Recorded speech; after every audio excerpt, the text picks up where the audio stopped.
Hi, David. Hi, Jay. How are you? I'm okay. How about you? Thanks. Good, good, good. Thanks so much for being with us today. Um, my first question would be: did you expect the huge amount of success that Succession has earned all around the world? No, I mean, I didn't think about it much because I just thought it was so cleverly well written and well directed and well produced that, my perception of it was so shiny and dazzling that I didn't worry about the response to it for a while. I was just thrilled with it. And so now that it's a bona fide hit, I guess, I'm Mhm. I'm not shocked, but I'm delighted that because it's not it's not a dumbed down kind of easy show. It's sort of a clever show that you have to work at and pay attention to, and um it's a little challenging. The people are kind of horrible, and but they're funny, and you get shocked a lot watching. And so there's a lot of, you get kind of buffeted around like the characters do by the story.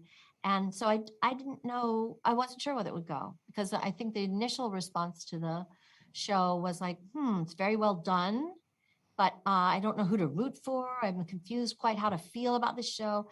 And then it was almost like they all re-reviewed it or something, like they kind of kept watching, or they had, you know, a partner or a spouse or something who's like, I don't know, I think it's hilarious, or watch it, because it's a drama, but it's also wickedly funny. And so it's sort of like how you perceive it, whether you perceive it first and foremost as a drama, and filled with these really lethal characters, or whether you also straight away see the humor, um, and whether you enjoy that kind of cloak and dagger plotting. I happen to love that kind of show, so I thought it was great. And now it's like icing on the cake that other people think it's great. That's wonderful. Yeah, yeah. Maybe it's the I know that it's there is this Shakespearean side to it. Maybe it attracts people, or maybe it's it about power for people that we know we wanna see how they live, how they behave. I don't know if you agree on that.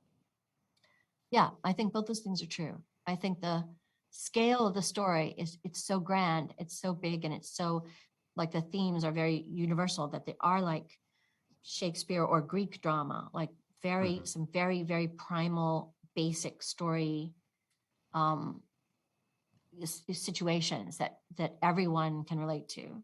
That's that's sort of sweeping and all embracive. So I think that is a big part of it. And I do think also it's fun to um, see them in all their glamorous situations, and all dressed up for their big events, and traveling all over the world.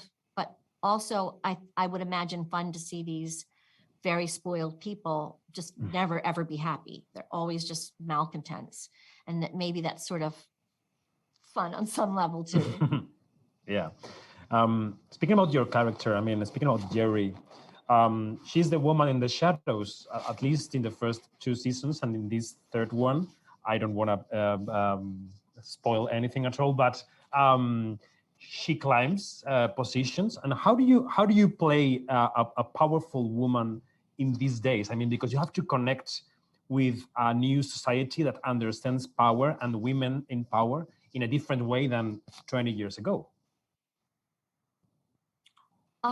Yeah, I mean, I feel like Jerry, being my age, that she's kind of grown up in this boys' society or boys' club atmosphere, and learned to kind of just be one of the guys and take it, Mhm. take their vulgar language and their, you know, rough, tough moves. Um, I'd like to think that's changing, because I think people are, whether they like it or not, they're seeing women in high positions in management of all kinds do very well and make very good leaders. And I think that's just happening more and more. So I think it coincides with, I mean, the world of Succession is not very fair or pleasant, but it does have more and more rich, well written, well conceived women of all ages, but not excluding older women. So that, I think that's really, I think people are in the mood for that now. They're ready for that. Mhm. And my last question would be about the process of shooting Succession. I mean, there are long scenes, long dialogue scenes, which seem very difficult to shoot to a non-actor like myself. How do you do that? There's room for some improvisation, or you are following a tight script all the time?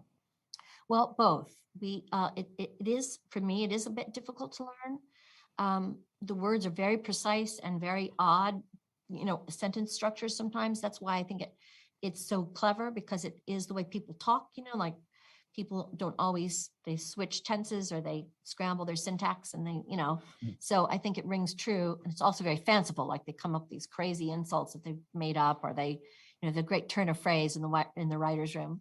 But they also allow quite a bit of improv, sometimes that you see, or sometimes that just informs the way they write going forward, either just like on set, or in the editing room, like they'll sometimes wait to say cut.